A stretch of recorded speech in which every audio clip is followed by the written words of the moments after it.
Yo, 2015 Chevy Equinox. Gonna do all pads and rotors, only I'm not doing it. Oh, in a brake flush. What size is that? Oh.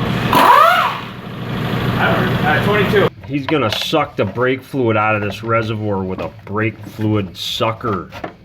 Because he sucks. Okay, I'm gonna get my hands dirty. Poke a hole in the thing.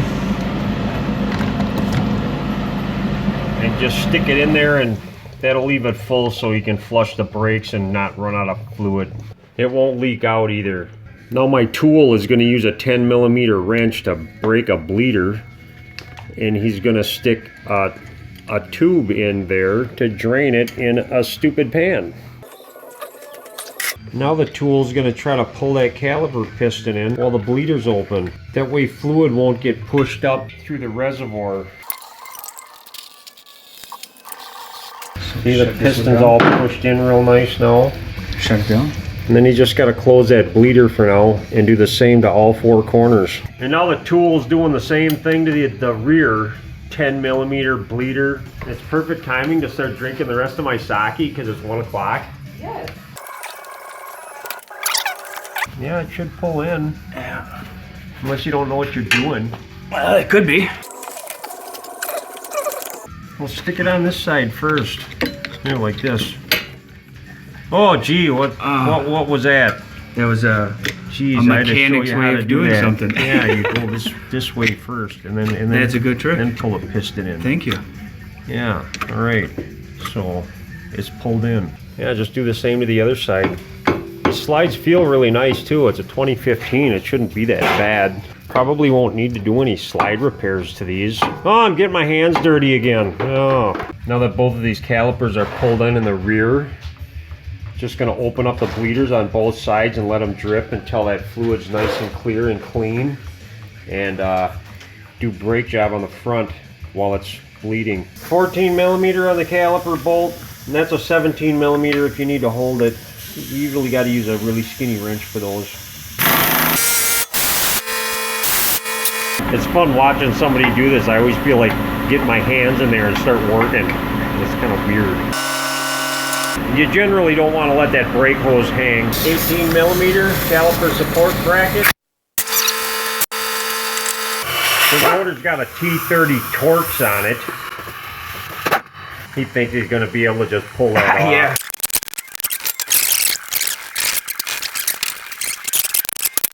That's really rusty for a 2015. There's a lot of scale on this hub, and the tool's going to knock it off with an air nibbler.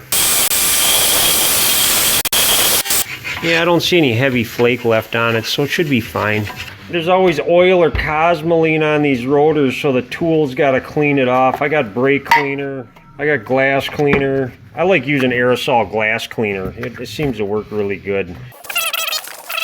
And the big thing too is when you use a rag, there's always going to be a little bit of the material of the rag is going to be on the rotor, and you're going to want to wipe that off and make sure there's nothing left on this rotor. Brake fluid in the rear looks really clean and new now.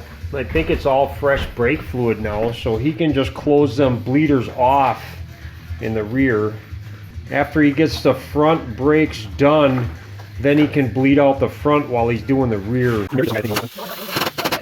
This is going to get some new abutment clips. Yeah, use my gasket scraper for a prying tool. What else did you use my gasket scraper for? Nothing yet. These caliper slides move really well. Normally I would put some lubricant on them, but there's no rust on these. And they look really clean. And they're still lubed really good, so I'll just turn them a little bit and just kind of rework the grease in them and reuse them. They'll be good for one more brake job. Those support brackets get torqued. I hope he knows what 2 foot-pounds feels like. Not a clue. And he's going to want to make sure there's no scale on this piston or on here. It's kind of, that looks good, but that doesn't. Yeah, he could clean this up a little bit. Carbide scraper will be just fine. You can file it too. Now the tool's just gonna put a little caliper lube on the contact surfaces. They put a little lube on there and a little lube on there, and normally you want to get a file and clean all of the rust off of these. He seems to think he can just put an abutment clip on here and just throw the pads on and it's all gonna work. So we'll see what happens. It's a woman's job. And now the victim is installing the abutment clips. Normally I put them on when they're on the vise, but whatever. And then when I put them on the vise too, I check the pads and make sure that they're not too tight, because sometimes they are, and then you got to grind down the pads or get the rust off of the support brackets.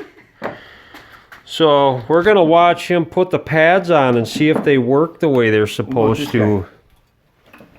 What are you asking me for? Hey, why does that look different? Yeah, well, it's a because extra it's piece. junk. You don't need that piece? I know. You sure you got the right one? Yeah. Inside top.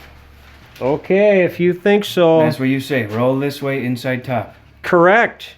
That's what you You told me. learned something from me. Oh my God. I retained. From the other time. So yeah, when you put them in, you just want to make sure that they slide really nice. And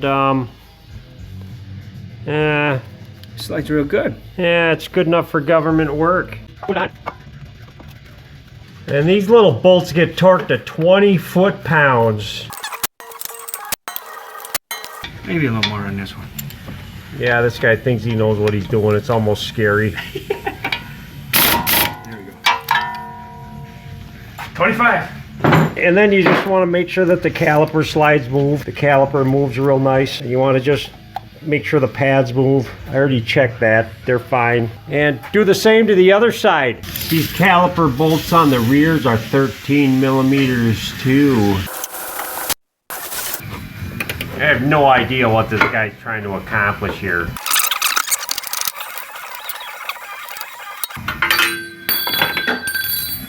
Whatever, man, I quit. Now that the guy's doing the rear brakes too, he should probably loosen up the bleeders on the front brakes and gravity bleed the fronts while he's doing the rears. I thought I asked you to do. These caliper support bracket bolts are 15 millimeter.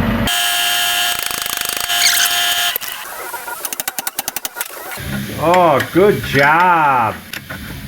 Yeah. The tool heeded my advice. He's doing the thing. They look pretty clean already. They're dripping really fast on the fronts. So the tool's trying to get off the rear rotor and he's having a problem. He got the caliper support bracket and the caliper off and he's like, how do I get it off? It won't come off. That's because the brake shoe's stuck a little bit. So I can get that off.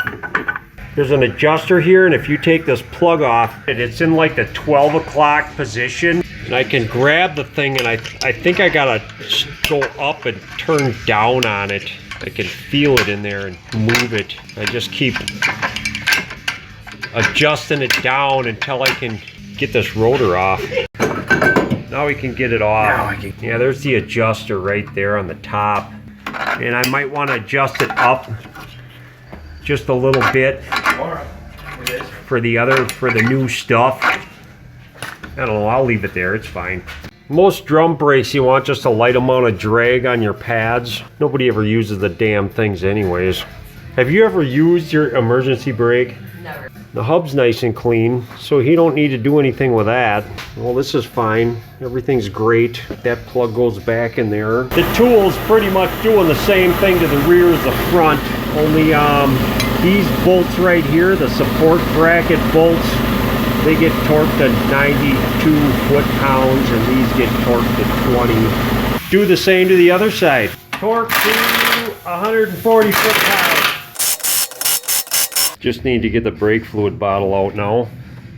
Be fast. Yeah, that's good enough. It's really high right now, but as soon as he pumps a pedal a few times, get the pedal pressure up there, the level will go down far enough. And then all he's got to do is hit the brakes at 30 miles an hour lightly a couple of times and go down the freeway and hit the brakes a couple more times and bed the brake pads in, and it should be fine. Okay, bye.